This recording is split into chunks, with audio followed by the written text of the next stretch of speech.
Hello, this is a video lecture for the financial considerations and procedures in veterinary medicine. So our first thing that we're going to talk about is considerations around creating the cost of veterinary procedures. So there's lots of things that go into the cost of veterinary medicine. Lots of people don't realize just how expensive medicine can be, especially modern, thorough medicine.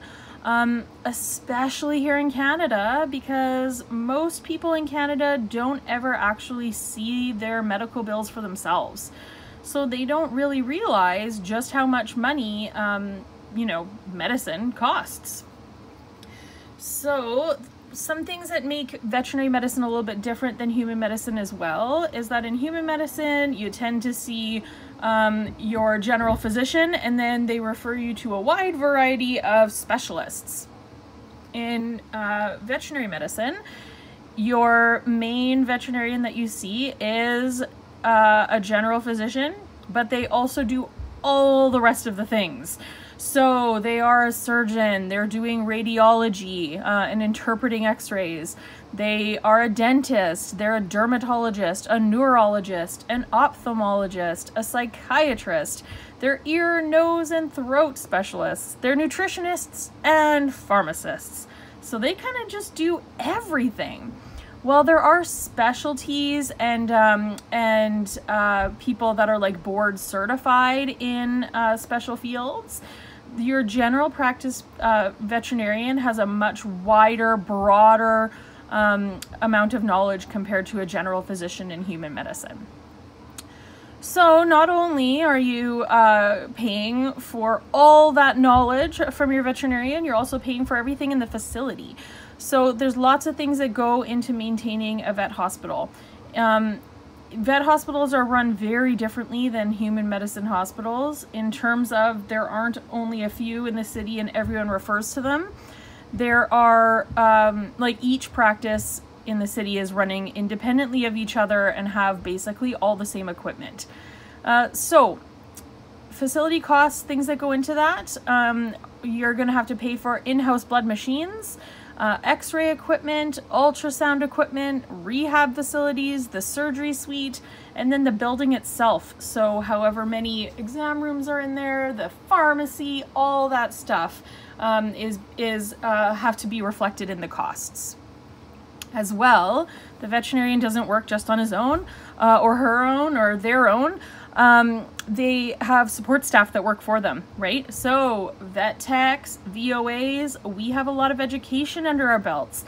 And that means that we don't just get paid minimum wage, right? So we need to be paid a higher amount. And then also veterinarians and vet techs all have to keep up to date with their continuing education so that we can be providing the best modern medicine we can. And continuing education, well, sometimes is offered free, does have costs associated as well. So continuing education costs are reflected in the price. And then as well, we have to pay for the time and the cost of supplies for the procedure. So the MVMA also puts out a price guide. That price guide is meant to just guide veterinarians in determining their prices. So maybe you work with a very low overhead. If you price your prices too low, you might be kind of devaluing veterinary medicine. So the MVMA publishes a price guide annually saying that this is kind of, ballpark where things should be charging or what procedures should cost for different types of procedures. It's not mandatory. You do not have to look at or follow that price guide, but they certainly have those suggestions. You don't want to price yourself way too high because people are going to be like, well, that's a joke, I'm not paying that. And you don't want to price yourself too low because for one thing, you have the potential to be earning more and making more as your business. And as well, if you charge way lower, other hospitals have to charge lower to kind of compete, right? And then we end up devaluing veterinary medicine as a whole. So the price guide kind of helps to avoid that.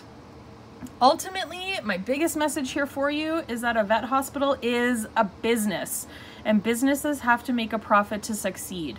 As much as we would love to give people free medicine, help every single animal that needs it, unfortunately, that is not a sustainable business model. We live in a capitalist society that demands we make money. Those businesses are going to go out of business if they're doing that. So as hard as it is to hear sometimes, we need you to pay the bill, otherwise we can't do the procedure.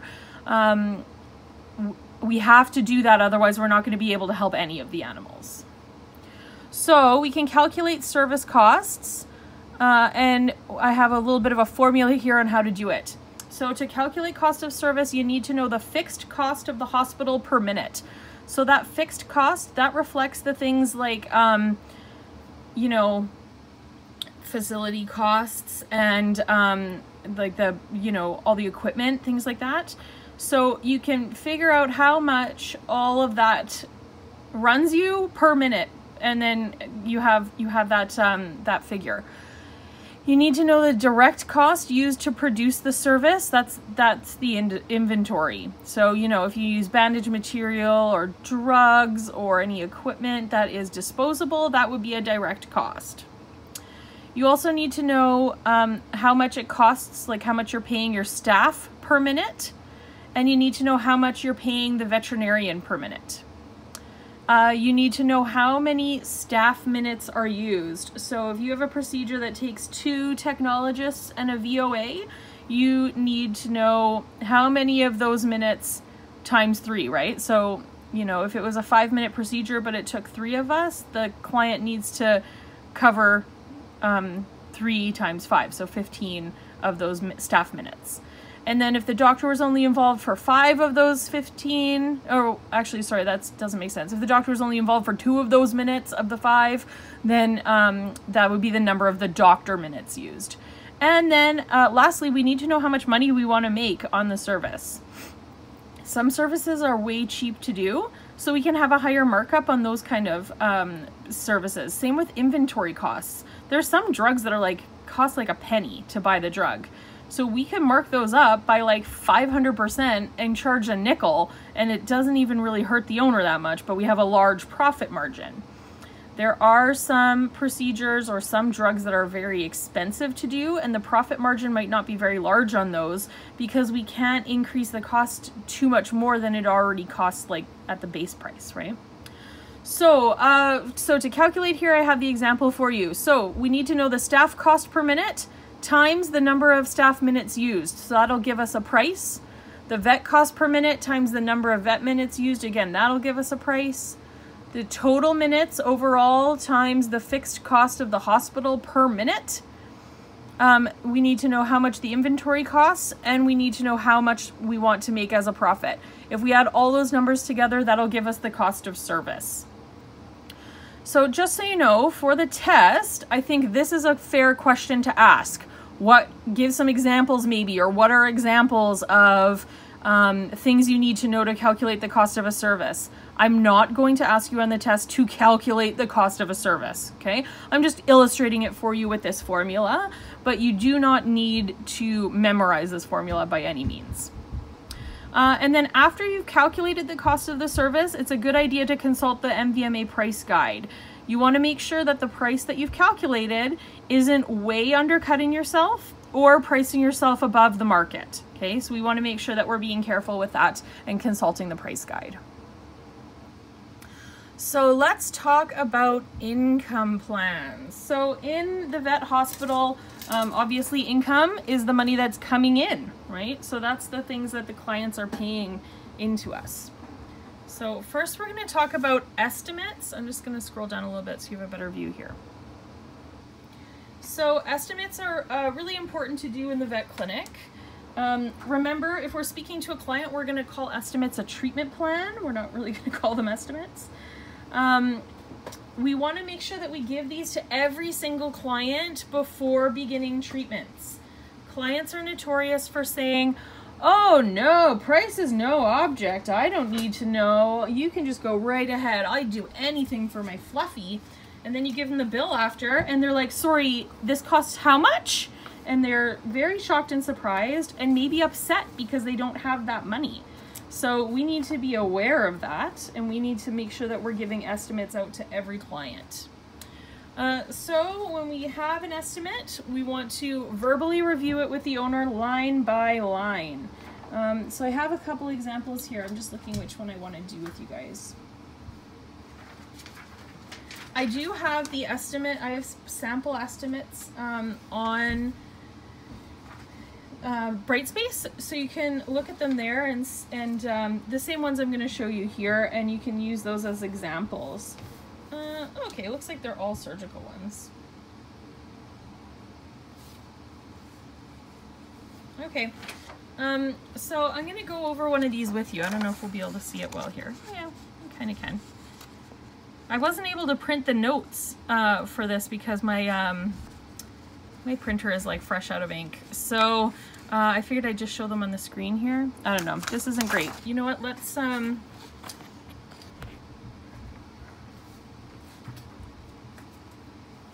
I'm just gonna bring this down here like this and show you the estimate. Maybe that's a little bit better, hopefully. Okay, so this is an example of an estimate. So you'll see on the side here, it has all the different items we're gonna do for a procedure. So this is an example of a neuter surgery, this one. It has all the owner's name up here. So, Anna Blair, their address, etc. And then it has the patient's name, their species, weight, birthday, whatever might be in there. And then it does state on here that it is an estimate, but again, we're going to call this a treatment plan. And you'll see for each item, we have a low quantity and we have a high quantity, and then we give them the low and the high amounts. And then that means that at the bottom it adds up. We have a low total and we have a high total. So we give the owner a bit of a range, and then they can see, okay, so best case scenario will cost me 117. Worst case scenario, we're looking at 256, okay? And then you'll see at the bottom here, I'm just going to turn this sideways. This estimate is valid for 30 days and includes only these items listed. Prices may vary upon services rendered. I agree to pay a deposit of blank. So generally, if it's a large procedure, we might want to collect 50% up front. So 50% of the estimate fees. I assume financial responsibility for the remaining fees and provide payment in full via cash, credit card, or check at the time my pet is discharged. And then we get the owner to sign that estimate after we've gone over it with them. Okay? So when we're going over an estimate with an owner, we need to go over it line by line, and we need to explain all the procedures and all the medications. This is part of that informed consent. If you remember talking about that back in our legal discussions, right? We need to make sure that the owner understands everything that we're going to discuss here. Okay, so maybe I'll go over this estimate here like I would with a client, and I'll explain everything to you, and then you'll kind of have an example then of going over an estimate. Okay, so I would walk into the room and I would introduce myself, of course, right? So hi, my name is Laura. I'm one of the technologists here. So the doctor asked me to come in and just go over a treatment plan with you for Barney. So looks like we're planning to do a castration surgery or a neuter for him. So let me just go over all the different costs that are involved in that procedure. So first of all, on here we have pre-surgical lab work. So this is going to be some like a blood test that we're going to run before doing the surgery. So you can see that our low quantity is 0 here and our high quantity is 1. That means that that pre-surgical blood work is optional. But let me tell you about the reasons that we want to do that procedure prior to doing surgery. So for pre-surgical blood work, what we do is we take a small blood sample from Barney and then we run it through our blood machines. It's going to give us a lot of information about Barney's health status before starting the surgery. It's going to tell us things like whether or not he has enough platelets for clotting. Obviously that's important during surgery. We want to make sure that he's got adequate red blood cells, because we do not want to introduce possible blood loss during a surgery if those red blood cells aren't there in adequate quantities to start. Also, we're going to look at the white blood cells. If there's lots of white blood cells present, it could indicate that there's an infection. Again, we don't want to do surgery if there's an infection present. As well, that blood work's going to give us information about Barney's liver and kidneys. Those two organs are really important in processing the anesthetic drugs we use. And if those organs are compromised, we definitely do not want to do surgery, or we may want to adapt some of the drugs that we use to suit Barney best. So basically, if we do that pre-surgical blood work, we have the most information about Barney to be able to do the best anesthetic for him. We can do things much safer if we have that information. So while it is optional, right, you've got the 0 for the low quantity and 1 for the high quantity, I do really strongly recommend doing the blood work beforehand. So we have a pre-surgical exam. You can see there's no charge for that. We always do a pre-surgical exam before surgery to make sure things are looking good with the pet. And then we go ahead and give them a sedative, okay? So we want to sedate an animal before surgery because it's a little bit easier to get them under anesthetic if they're already sedate before going in there. Next we have our IV catheter placement. Then we have the lactated ringers, which is the IV fluids. You can see for both of those, the low quantity is 0, the high quantity is 1. This is another optional service, but again, one I really strongly recommend. So animals that have IV fluids on board while they have surgery tend to recover way better after surgery. They wake up from the anesthetic much quicker because the IV catheter, the fluids help to flush out any of those drugs that we're using. So it helps to clear those drugs faster. They wake up quicker. As well, they keep the blood pressure up during surgery, and it does provide us with an open port directly into a vein. If there's an emergency, we can get drugs into Barney so much quicker, and that's really important. In an emergency, time is of the essence. Sometimes it can be difficult to establish an IV catheter after an emergency has happened because the blood pressure gets really low. So if we can have fluids on board beforehand, we can keep that blood pressure up and we can get drugs in much quicker. So again, optional, right? We have the 0 for the low quantity and 1 for the high, but this is something I do really strongly recommend. So next we have the anesthetic that we'll be using. So it's an isofluorine anesthetic. We have to do that. We can't do a castration without the anesthetic. So low quantity and high quantity are both 1 for that. Tattoo, you can see if we slide across, is 0. Sorry, I keep moving the phone here. Is 0 and 0. Tattoos are free. We'll go ahead and do that for you as long as you want us to do it, and we will not charge you for that.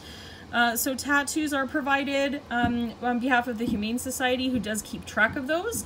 But I will let you know that tattoos are only good locally. So if you plan to keep your animal in Manitoba always, tattoos are going to be okay for finding them if they go missing. One problem with tattoos though is sometimes they fade. So they're not the best quality of permanent ID. If we want to talk good quality permanent ID, we're going to talk microchip. So microchip, we don't have to do, it's optional. So again, 0 for the low end. If we want to go ahead with it, it's $40. The microchip is a permanent ID. It will not fade off. It's just like a little chip about the size of a grain of rice that goes under their skin. And then we can scan them, so if ever they show up at a vet clinic or a shelter, we'll scan looking for that microchip, and it's linked with all your information. So we're able to get hold of you to get Barney back to you as soon as possible. So microchips are great if you plan to do any traveling, because they are good across the country, across the world. So we have a nail trim on here. That's no charge. I can go ahead and assume everyone wants a nail trim while they're under anesthetic. And then you can see we'll be doing a Rimadyl injection, which is a pain relief injection. And then I have a miscellaneous charge on here. So low end is 0, high end I put as $40. That's to reflect that we're likely going to send home some pain relief for Barney so that he's not feeling uncomfortable at home. I'm just not sure which one the doctor's going to pick yet, so I just gave you a bit of a range there, and it'll be somewhere in there that the charge would be for that. And then lastly, we're going to send Barney home with one of those Elizabethan collars, so you know, like the party cones. That prevents them from doing any licking. We definitely don't want him licking at that incision after his surgery. So you can see then our total down here if we go with the low end. So you choose not to do the anesthetic or the pre-anesthetic blood work, the IV fluids, or the microchip. We're looking at $117.03. If we decide to go ahead with everything, $256.03. If you can pick and choose. If you want to do like fluids but no blood work, or blood work and no fluids, you can do whatever you'd like there, and it'll be just somewhere in between these two prices. Okay, so at this point, I would ask the owner, did you have any questions? Is there anything else that you'd like me to go over for you? One thing I like to phrase that question as, what questions do you have for me? Because sometimes people are embarrassed to admit that they have a question. So if I say, so now that I've gone over it all for you, what questions do you have? Then it's a little bit more open, like I expect them to ask the question, so they can. Whereas if I ask them, do you have questions? They might not want to feel stupid and ask a question. But we know, right? There's no stupid questions. We always want people to ask and understand fully so that they're able to make that informed consent decision. So once we've gone over everything and I've answered all the owner's questions, I'll get them to sign the bottom here, this authorization, and I get them to sign 2 copies. One stays with me, one goes to them. So I'm going to keep one in the file, and then the owner's going to take one home with them so that they have it for reference. Okay? So that's how I would go over an estimate with a client. I will give you guys the notes on what I said all about that lab work and IV fluids. That's something, if I were you, I would go ahead and memorize. It's not going to be on the tests, but you are going to do that. I would say at least daily, you're going to have to go over that in practice. So it's a good thing to have the knowledge of. Okay? All right, so let's head back to our notes over here now.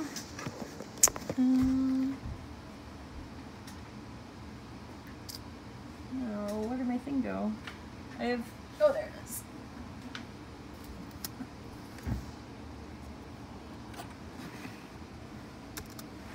There we go. I have this whole contraption rigged up here so that I can film this. Okay, so we're verbally reviewing the estimate with the owner. We're explaining all the procedures, all the medications, and then we get the owner to sign the estimate. 1 copy to the owner, 1 copy to the file. Okay, so let's talk about why we want to do those estimates for clients.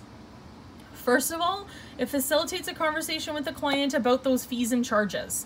So like I said already, so many people are like, oh, the sky's the limit. I love my Fluffy so much and I would never want anything to happen to her. Oh wait, the bill's $1,000? Huh. So everyone does, at somewhere deep in their brains, have an idea of what things cost and what they would spend on their animal. So sometimes, unfortunately, they just don't really realize how expensive vet care can be, and they have a false belief in their head that money is no object, but it turns out it is, right? So if we just present them with the estimate, they know, or sorry, treatment plan, they know what it's going to cost and they can make an appropriate decision then. Also, it lets the owner say, I cannot afford this. This is not something I can do. I understand that this is the best thing I can do for my animal, but how about what's the acceptable thing I can do for my animal? So in which case you can have that conversation then with the doctor saying, hey, looks like they can't really do everything on this. Are there things that we can leave out to make it more affordable? Okay, so you're able to have those conversations with them. It does reduce conflict because once they've agreed to the estimate, we have a clear agreement. They said it's okay to go ahead with these things at these charges. And then as well, charges are given as a range. There's a high and a low. That allows for a little bit of flexibility. So if we need to, you know, change some things around or make different choices, we have that, that little bit of wiggle room there, okay? So one thing that I would tell you as a tip for estimates is that when you are going over them with the client, really try to read their body language. People, you can read it loud and clear if someone's really uncomfortable with the cost, okay? And sometimes they're really embarrassed to say that they're uncomfortable with the cost. In which case, I would just ask them, are you uncomfortable with the cost? Because then you can say, like, we can talk to the owner if this isn't doable. So if they have that really concerned expression on their face, they're like, you know, just look really uncomfortable, like they're sitting on a bed of nails or something, that's a great time to say, if this isn't going to work for you, we can definitely talk to the doctor and see if there are other options. And at that point, most people give a huge sigh of relief because you basically just read their mind. and then you can talk to the doctor about getting things switched around for them. Okay. Okay, so moving on, basically estimates, really important. Oh, and I wanted to say that the MVMA recently passed a bylaw that it's mandatory to give estimates to clients because there was one too many complaints about people saying that they were charged for things that they didn't know about. Okay, so let's talk about invoicing next. So once we've given the estimate and gone ahead with the procedure, our next step is to actually bill the client then. So an estimate isn't a bill, it's just a presentation of what the charges could be. Our next step is to put the actual charges into the file. So we need to make sure that our invoice includes all of the charges. Missed charges account for a huge amount of lost revenue in vet clinics. We don't want to miss our charges. We want to make sure that we're charging for everything we did.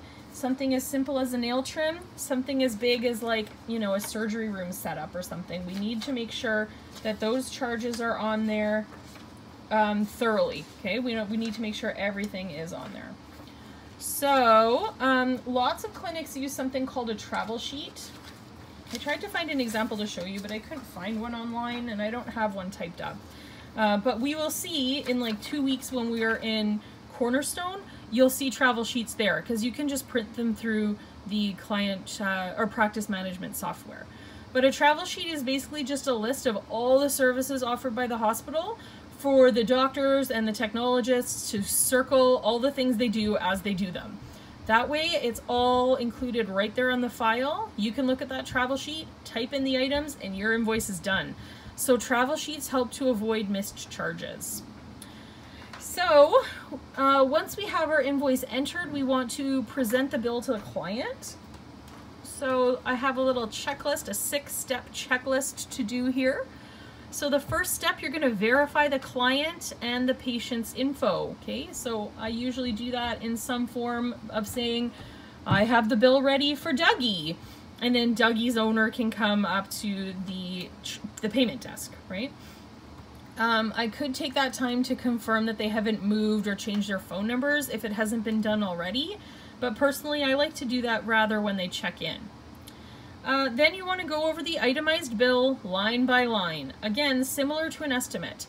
I don't necessarily need to explain everything after the fact, but I want to tell them everything that we did. That shows value for the price. If I just say, okay, your total today is $400, you're like, $400 for the doctor to take a look at him and give him an injection? Whatever, right? But if I list everything that they did, it's like, oh, okay, that makes sense, right? I see the value in that. So we want to go over it itemized line by line. So again, I've got a couple examples and I do have these in our Brightspace. So this one I'm just going to leave, it's not very long, so I'm just going to show you up here. So I would call like, oh, I have everything ready for Dougie up here, and then Dougie's people will come up. And I'll say, okay, so for Dougie today, we did the examination with Dr. Jones. Looks like it was a senior wellness exam. And then we did do that blood profile as well. So we took we collected the blood, we did the complete blood count, and we did the blood chemistry profile. And then I've got the 20-pound bag of senior food ready for you to go home as well. So I've gone over now everything on the bill. Then I'll say to the owner, so step 3, ask the client if they have any questions or if there's anything else they need. So I can say to the owner, was there anything else that you needed at this time? And they'll say, no, I don't think so. And I'll say, all right, moving on then. Our total is $150.04. So at that point then I'm going to inquire about the payment method. How would you like to pay today? They have a MasterCard. I can put that through. So in step 5, I'm receiving payment. And then step 6, I'm going to give the client a copy of the invoice. Unless it's like they're buying like a bottle of shampoo or, you know, like a bag of food or something and they don't need the receipt, then I won't print it. But anytime we do medical stuff, I go ahead and print the receipt for them because then they can keep it in their files at home. They know then what date this occurred, what happened, etc. Okay. And then always after you print the invoice, make sure you have a look at the instructions underneath in here. So these will often auto-generate based on the things that are in the list here. So because they had blood work done, there's an instruction here to call in 7 days for the test results. So I'll say to the owner, so there is a note on here, I might even highlight it or circle it, that we will have the test results for you in 7 days. So if you wanted to give us a phone call, if you haven't heard from us by that point, you're certainly welcome to do that. And then, you know, I can mention this as well. It's about the food stuff. Okay, so you can go over it that way. And then always, I'll hand them the receipt and I'll say, okay, so that's everything. Did you have any last questions before you head out? If they say no, I mean, if they say yes, then obviously answer the question. If they say no at that point, I'll be like, okay, have a great day. Maybe I'll help them out with the food. So in this example here, I have a cat that came in. So I would go over the invoice. So again, hi, I have everything ready for Claire. Okay, great. So today we had the exam with vaccinations with Dr. Jones. Dr. Jones gave that FVRCP vaccination, so that does protect Claire against 3 different illnesses there. And we also did the rabies vaccine too, so she's all up to date for that for another year. Then looks like the ears were kind of messy in there, so we did an ear smear to check out what it was. We had to flush out the ears because it turns out it was ear mites. And then we did give that Revolution dose. I have a package of 3 going home with you. So I do have some instructions here for you as well. Since the ears are infected with ear mites, we want to keep those ears nice and clean now. And we are going to give that Revolution once per month to get rid of those mites. I also have a note here that since your cat has been given a vaccine, they do need to be boosted in 1 year. So we'll make sure we get that taken care of next year. We will send you out a reminder as well. I have a note here too about some side effects that you should watch out for. So a loss of appetite, kind of feeling tired, or maybe a little bit uncomfortable where the vaccine was given is a normal vaccine reaction. If it lasts more than 2-3 days, give us a phone call and let us know. The doctor might want to recheck Claire. If you do notice anything like really severe lethargy, so lethargy is feeling tired or being really no energy, or if you see facial swelling, do call us right away, please. If we're not open, call the emergency clinic, because that is an emergency severe reaction and we do want to get that looked at as soon as possible. And then we have a reminder here entered in for next year for those vaccines. So we'll give you a call next year with those. Did you have any questions? The owner will say no. I'll say, okay, so your total is $129.25. How would you like to pay? MasterCard, okay, put it through. Here's your invoice, okay? So that's just a couple examples of how to go over that invoice. So I'm gonna go over each item.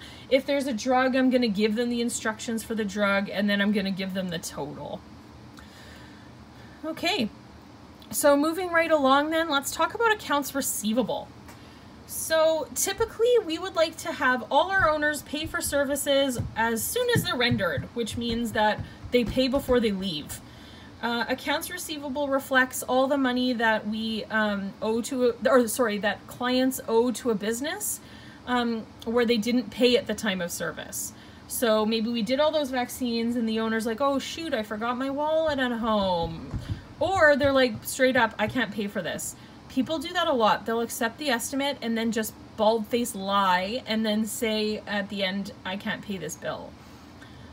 Typically, I don't think that veterinarians should be extending credit to owners because we don't have any way of checking their credit scores. And we're not a bank or a lender. So a lot of the time, veterinarians will have applications for MediCard available. MediCard is a credit card that clients can apply for that they can have credit to pay for the vet bill. So it is exclusive of us. We do not have to deal with it at all. It's all the owner gets it and then it gets paid for through MediCard and then they pay back MediCard. I think that's the way to go because MediCard can do those credit checks as appropriate. If an owner tells me, oh, well, I'd never get approved for that, they're basically telling me that they have garbage credit. And why should I trust them to pay us back, right? So typically we don't really want to have clients charging. In my experience, the vast majority of people that charge or don't pay at the time of service just plain don't pay. So ideally, accounts should be paid by clients within 30 days of charging. And I would say even more ideally, paid the same day. When we print off our accounts receivable or our AR reports, they should list what amounts are due, and they should be broken down into current, so within 30 days, over 30 days, over 60 days, over 90-day increments. Anything beyond 90 days, I'm suspicious I'm never going to see that money again. We want to make sure we need to really monitor our accounts receivable, because we do not want accounts receivable exceeding 1.5% of gross revenue. If it gets higher than that, it means we're giving away too many services and we're not seeing that money come back in. So we want to be careful about our accounts receivable. So there are things that we can do to increase the chances of their client paying their bill, because if clients pay their bill, we reduce our accounts receivable. So number one, we should have a straight up no charge policy. Signs should be posted throughout the clinic. The sign should say something along the lines of full payment is required at the time of service. We should have things like this on our estimates that say, I assume financial responsibility for remaining fees and will pay at the time my pet is discharged from the hospital. Okay, so estimates should have that statement. Anytime you're signing a consent form, it should have something on there that says, I will pay when my patient is sent home to me. We want to make sure we give estimates or treatment plans to all clients. Even if they say they don't need one, I still go ahead and make one. We want to have those clients sign the estimates and sign a consent form. Those copies should be kept in the file, because it's all the more evidence against the person if they don't pay and try to just skip out on the bill. And then lastly, we can collect a deposit, usually 50% of the estimate amount before beginning treatments, especially if it's an expensive treatment. If someone's in for like vaccines, I'm not going to ask them to pay 50% before we do the vaccine. But if we're hospitalizing a pet or doing a large surgery, especially if it's someone I'm suspicious about, they may be giving me vibes that they might not want to pay the bill, I'll ask them to collect a deposit. That way it's kind of like a good faith, right? If they have no problem putting that 50% down, they're pretty likely to pay the rest as well. So sometimes though, people just don't pay, and then we need to send them to collections. So if a client doesn't pay their bill, it's beyond those 90 days and you can't get any contact with them or make any progress on setting up like a payment plan or something, we can just turn the client over to a collections agency. A collections agency basically exists to try to get that outstanding bill, and the collection agency is able to reflect the fact that they didn't pay their bill and have it reflect on their credit rating. So, you know, it's like a bit of a punishment for not paying your bill. So prior to sending a client to collections, we need to try really hard to contact them. So you need to try to reach them via phone call. Often they just dodge your calls because people have call display now. If you can't reach them by phone, you're going to send out a letter, and that letter will warn, if you have not paid by this date, we will send you to collections. And then when that payment date comes and goes, we can just send them to the collections agency. Once a client has been turned over to collections, we need to make sure that we flag their account in some way. So most practice management software has a way to make notes or alerts on an account, and we can say in there, sent to collections, do not serve. If we have a client that has been sent to collections, it means they don't pay their bill. Why on earth would we let them come back to our clinic and get services if they don't pay their bills? So we can have that warning on there.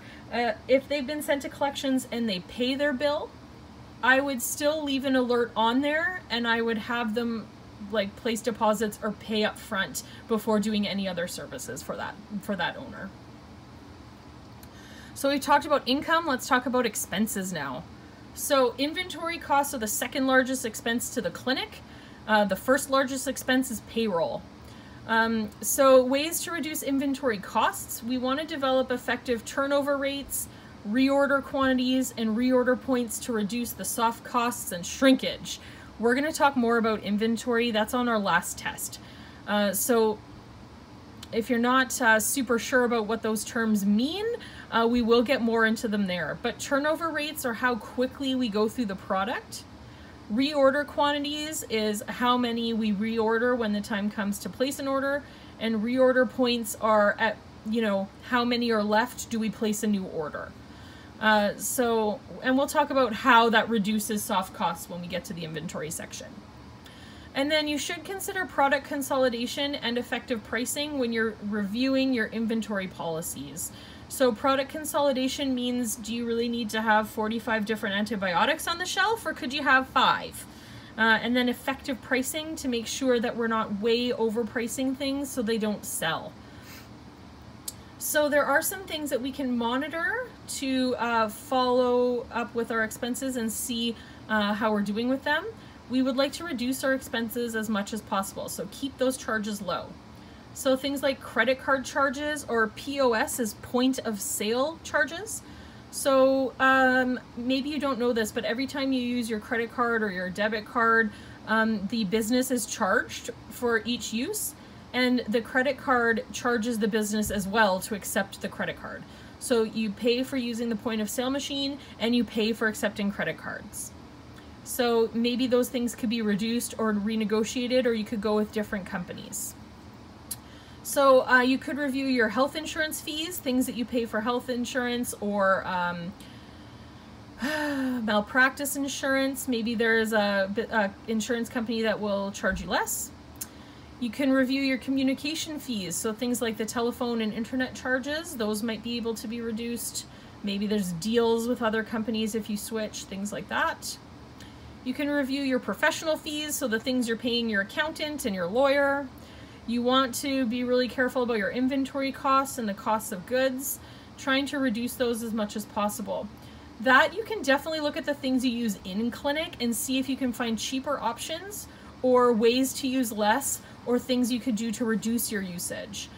So, I mean, I wouldn't right now with coronavirus.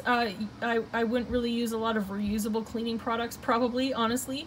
But in a normal circumstance, if we are just like wiping down tables in between healthy pets, you could use rags and put them in the wash instead of using paper towels and throwing it out every time, because you'll end up spending less money on those paper towel inventory.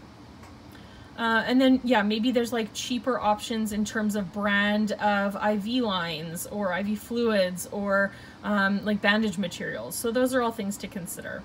And then you should monitor the payroll expenses as well. So it is, again, a business and they need to make money. So ultimately you want to make sure that you're staffing adequately for your needs. One thing I think vet clinics in general are really bad at is figuring out how to use part-time employees. So they always have all these full-time employees around, but then there's like nothing going on at certain parts of the day, and then everyone's standing around. So instead of having like 8 full-time people working, it might be better to kind of job share with part-time people, and then you have more people to bring in at times when it's busy, but you're not paying those people at times that it's slow. So you can kind of target when you have more employees on staff. So looking at those, how you break down the hours, how you're paying your people would be a good thing. I think reducing where possible. I think pay cuts to your support staff is ridiculous. So I would quit a job that had me take a pay cut because they're trying to reduce their charges. I think that's ridiculous. And then one other thing you can look for payroll expenses is lots of companies will use payroll, I guess companies, right? Lots of clinics will use payroll companies to process the payroll. So again, you can shop around. There's lots of options there. So clinics should really try to measure their financial success to see how they're doing. There's always ways that we can improve and try to improve over last year or do better. So the things that we can look at, number one, accounts receivable, right? We want to make sure that that's not over 1.5%. We can look at the annual revenue per patient. We want to see if we can maybe, if we can find ways to increase that revenue, right? Maybe there's a procedure that we're able to do, but we're not bothering to offer to anyone. So those are ways that we can increase our revenue per patient. We want to look at the average client transaction. We can increase that by increasing those like add-on sales, right? I'm sure you guys are familiar with add-on sales. If you've ever worked in retail, I'm sure they've been, drilled into your head. If you haven't worked in retail, I'm gonna go ahead and assume you've shopped at some point. How many times are you at a till and they say, oh, since you spent $15 today, you can get this item for only $4. That's an add-on sale. In the vet clinic, we can do add-on sales of things like having some toys available or treats available.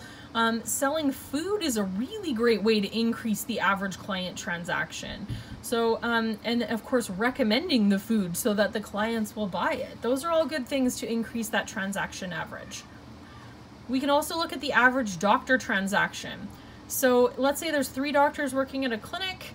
2 of them have an average doctor transaction of, let's say, $200, and 1 of them has an average of $100.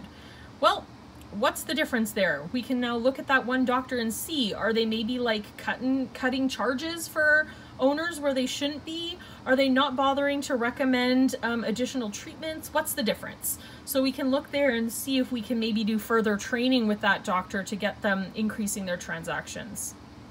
We can look at our cost of goods expenses, right? So how much money we're spending on inventory. We want to look at how many discounts are being applied per veterinarian. Again, discounts. I don't know if we've talked about this.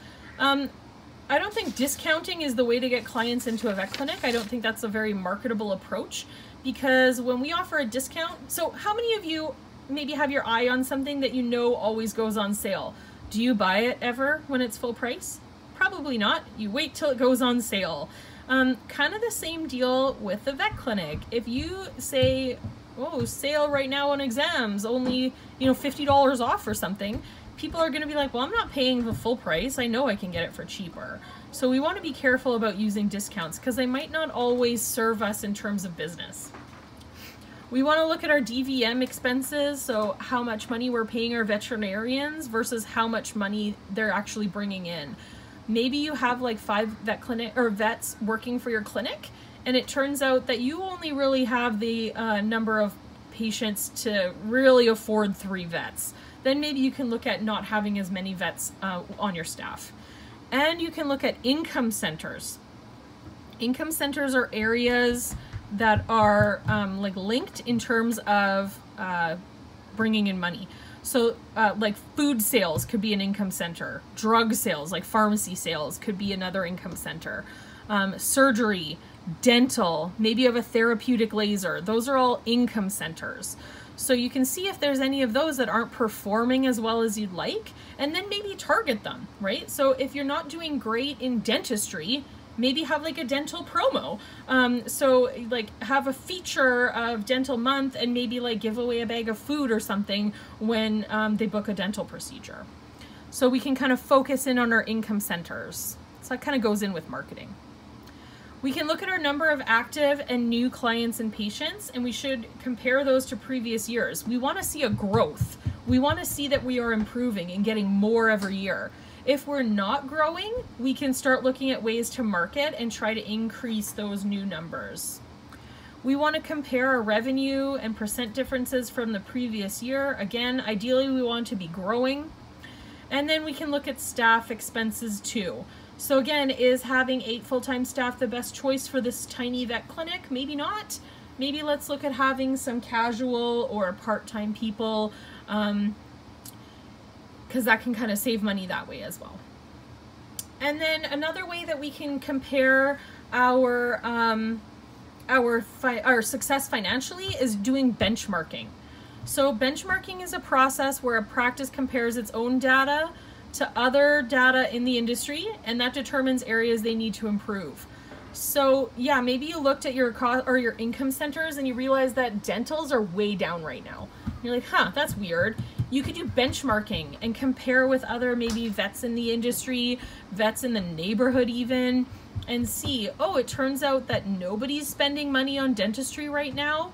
Okay, so maybe it isn't that your practice isn't doing well. Maybe it's just a general market thing that nobody's doing dentals right now. So benchmarking, you can look at internal and external benchmarks, look at them together, and that can help you to find areas to improve. So that is a great way to do those comparison points and figure out, what's important and what needs to change. Okay, so up until this point, this stuff has potential to be on the test, okay? Moving forward past here, I'm not going to ask you to do any of this math stuff, okay? Oh, wait, sorry. Sorry, some of this stuff might still be on here. Just the math stuff might not be. So we're just going to talk about transactions just in a small way. I don't really want to get into this super deep. But basically, when we are accepting credit cards, you need to check a few things. Look at the expiry date, make sure it's not expired. Check the signature, make sure it's signed. And you could, if you have a stolen card list, you could compare. I never ever do that. I just look at expiry date and signature. You should match the signature to the card and the receipt. That being said, a good majority of people just have the PIN number now, so you don't really ever have to have them sign it lately, it seems like. If you do have a card that is unsigned, it is technically invalid. You can tell the owner that you can't accept it if it's not signed, and then they can sign it, and you can compare that to a signature on their ID. I don't know, this is a sticky point with a lot of people, but technically that is the rules from the credit card company. It says right on the back, void if not signed. Sometimes people will write on that back thing, please ask for ID, because they think it protects them more, but that's technically not a valid card because it's not signed. So, I don't know. Check with your hospital's policy on this. Because they might be okay with just going ahead and accepting it. But that is technically the rules, so I feel like I need to share that with you. So some clients might have a floor limit. A floor limit, it's the maximum amount they can charge on their credit card in a single transaction. So that might be a little bit inconvenient for them if their limit is, say, $500 and your bill is $1,000. They might need to combine different payments. And if someone leaves behind a card, you want to keep it locked in your cash drawer. And then try to contact them to let them know that the card was left behind. So check writing, I'm going to just kind of, I mean, you can read all this. I'm just going to kind of breeze through this and just talk you through it. So I talk a little bit about check writing here. I'm not getting super deep into it. You will get checks sometimes. Sometimes they'll even accept them from clients. You should know how to read them and know what all the things are on there to know that it's been filled out correctly. Lots of people don't use checks anymore because of e-transfers and online banking and stuff. It's so easy to not need a paper check. Most classes I teach haven't ever filled out a check before. So if you fall into that category, then this will be hopefully informative for you. So usually in this top corner, it's going to have the client's name and address. The date here should be today's date. If they are post-dating a check, it means that they have put a date that is further ahead in the future than today. If they've post-dated a check, you need to make sure that's okay with the owner of the practice. Usually we want a check that's dated for the day so that we can deposit it today. So pay to the order of. In this number 2 spot, we're going to write who we're paying. So if it's a check coming to our clinic, so Robertson Animal Hospital. Right here, we're going to write out in words the amount of money for the bill. So $1,080. And then usually there's a little thing and then you write the cents number in there. This spot here, we're going to write the total in numbers. So 1080. I can't remember if I said cents. Whatever. You would write the number in there, and then this is writing it out in words. Down here in the memo spot, it doesn't have to be filled out. If the person chooses, it's just a note to themselves what the check was for. So like Sparky's Vaccines. And then this spot right here is the signature line. So the person writing the check has to sign it here for you. On the flip side of the check, when you flip it over, there's a line there, and that's for the endorsement. Usually clinics have a stamp that says something along the lines of, for deposit into Robertson Animal Hospital's account only, and you stamp the back of the check. If you have questions more about checks, I can certainly help you out with that. And then We've talked about doing, like, putting through transactions. Hopefully you guys have had some cash experience prior to now, working maybe like a retail job or like a food service job. So hopefully this is not new news to you.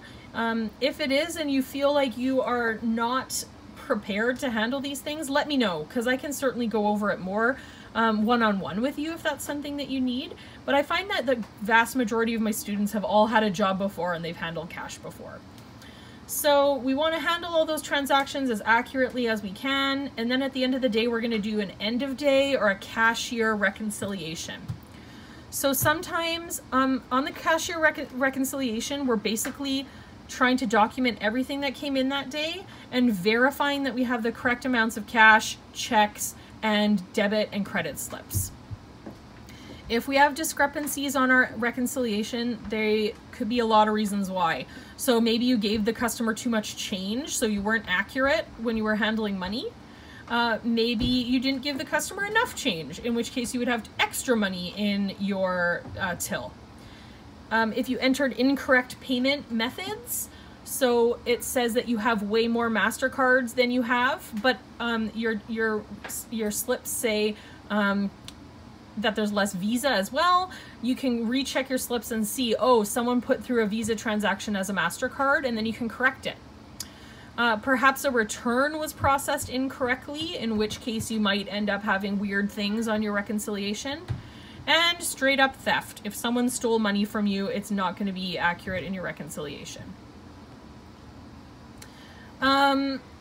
So, possible solutions. Often it's just a mistake. You just need to check your figures and you'll see where the error is. Maybe you transposed some numbers or wrote a number down wrong, or someone made a mistake entering the till, so you can just correct those. You should also, if you're missing cash, check the area for any misplaced money. So maybe someone, took the $100 bill, put it on the desk, counted out the change, gave them the change, and then closed the till and went on their way. So maybe there's a $100 bill sitting at someone's desk.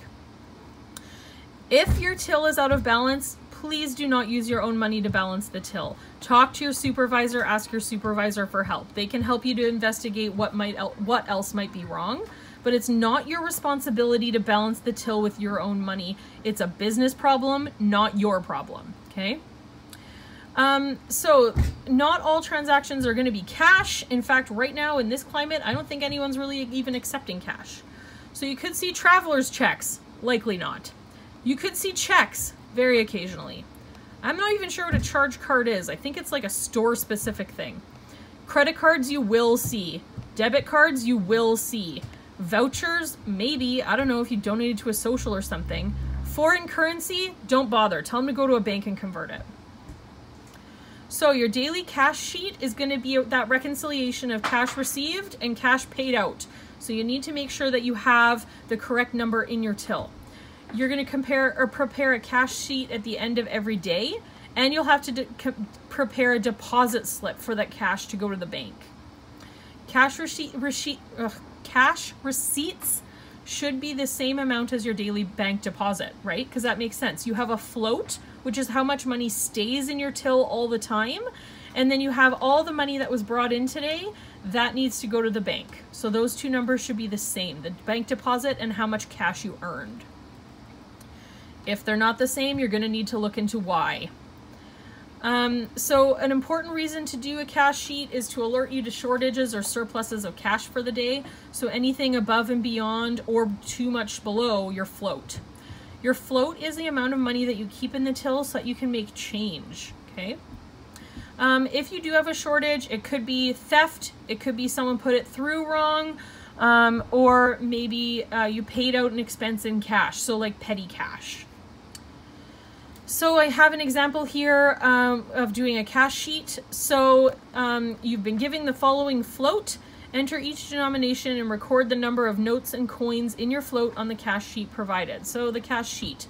These are all the numbers we gave you. So there's a $50 bill. There's two of them. So 50, 2. The total is 200. Or sorry, 100.